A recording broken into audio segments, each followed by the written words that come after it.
So for context of what I'm about to say to you, I'm going to link the article in the description of the video, and I'll be reading it right now. So, I recently asked a married couple who have 3 kids, none of whom are yet teens, who are the most important in your family. Like all good moms and dads of this brave new millennium, they answered, "Our kids." "Why?" I then asked. "What is it about your kids that gives them this status?" And like all good moms and dads of this brave new millennium, they couldn't answer the question other than to fumble with appeals to emotion. So I answered the question for them. There is no reasonable thing that gives your children that status. I went on to point out that many, if not most, of the problems they're having with their kids, typical stuff these days, are a result of treating their children as if their marriage and their family exist because of the kids, when it is in fact the other way around. Their kids exist because of them and their marriage and thrive because they have created a stable family. Furthermore, without them, their kids wouldn't eat well, have nice clothing they wear, live in a nice home where they live, enjoy great vacations they enjoy, and so on. Instead of lives that are relatively carefree, despite the drama to the contrary they occasionally manufacture, their children would be living lives full of worry and want. This issue is really the heart of the matter. People my age know it's the heart of the matter, because when we were kids, it was clear to us that our parents were the most important people in the family. And that right there is why we respected our parents. And that right there is why we looked up to adults in general. Yes, Virginia, once upon a time in the United States, children were second-class citizens to their advantage. It was also clear to us, I speak of course in general terms, albeit accurate, that our parents' marriages were more important to them than their relationships with us. Therefore, we did not sleep in their beds or interrupt their conversations. The family meal at home was regarded as more important than after-school activities. Mom and Dad talked more, a lot more, with one another than they talked with you. For lack of pedestals, we emancipated earlier and much more successfully than children have since. The most important person in an army is a general. The most important person in a corporation is a CEO. The most important person in a classroom is a teacher, and the most important person in a family are the parents. The most important thing about children is the need to prepare them properly for responsible citizenship. The primary objective should not be raising a straight-A student who excels at 3 sports, earns a shot at an Olympic swim team, goes to an A-list university, and becomes a prominent brain surgeon. The primary objective is to raise a child such that the community and culture are strengthened. Our child is the most important person in our family. It is the first step towards raising a child who feels entitled. You don't want that. Unbeknownst to your child, he doesn't need that, and neither does America.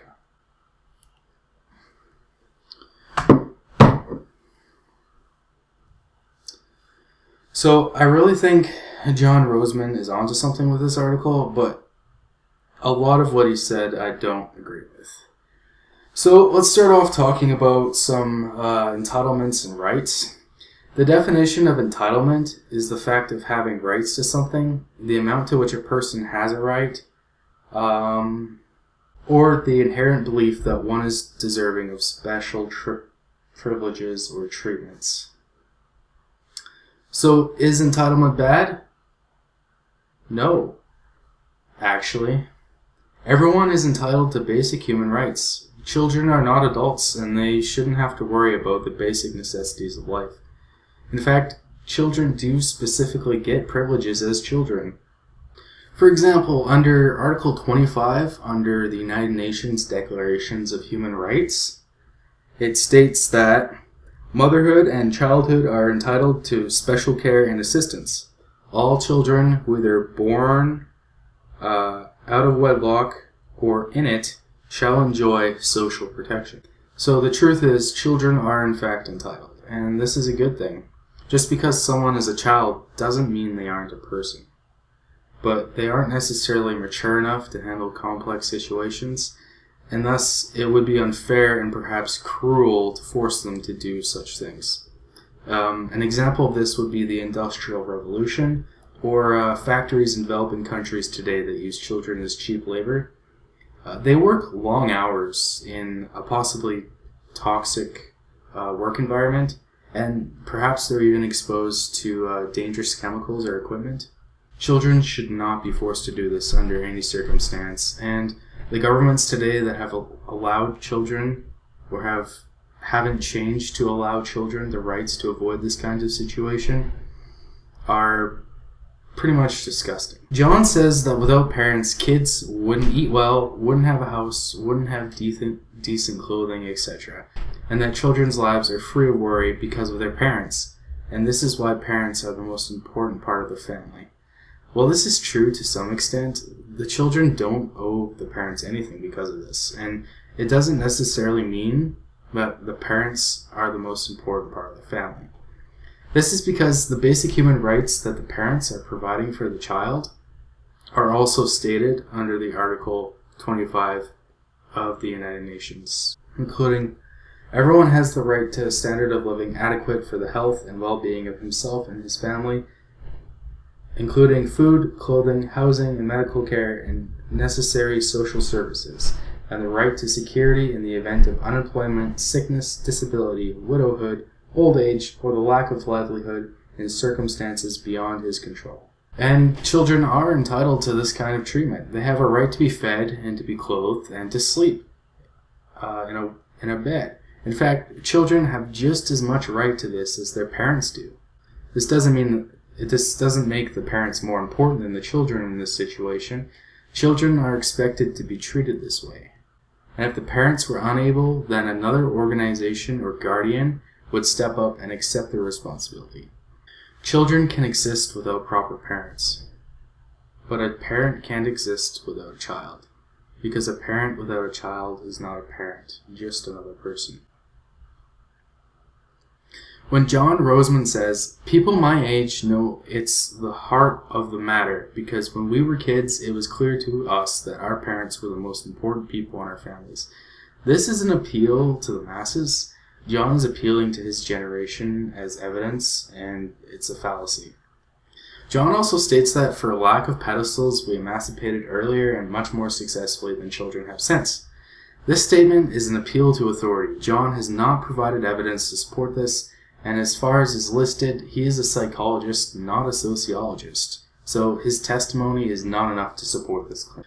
The next part is what I really disagree with, so I'm going to try to keep myself as logical as possible.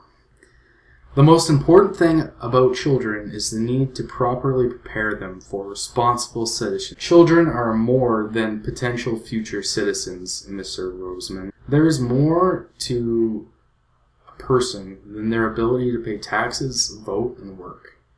Children should be taught how to think critically for themselves, and how to be respectful and understanding first and foremost.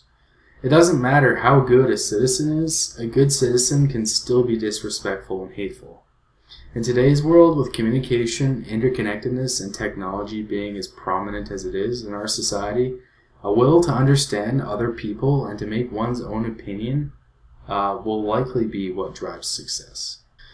So why are children more important than their parents in a family? It's because children are the future. At the end of the day, children are the ones who we pass the torch to. The children today are the ones that will eventually run and make decisions for humanity. A parent's job does have importance, but this is true, but the parent was also a child once, and so was the parent of that parent. It's not the parents that carry on as human beings, it's the child of the parents. Under the United Nations, children even have a right to be entitled to a certain degree, and that's a good thing. It protects them from the harshness of society and the corporate environment, which would be more than happy to exploit them. Parents pass the weight of the future of the world onto the backs of children, and if the entitled little buggers want some love and attention for such an important task, I'd let them.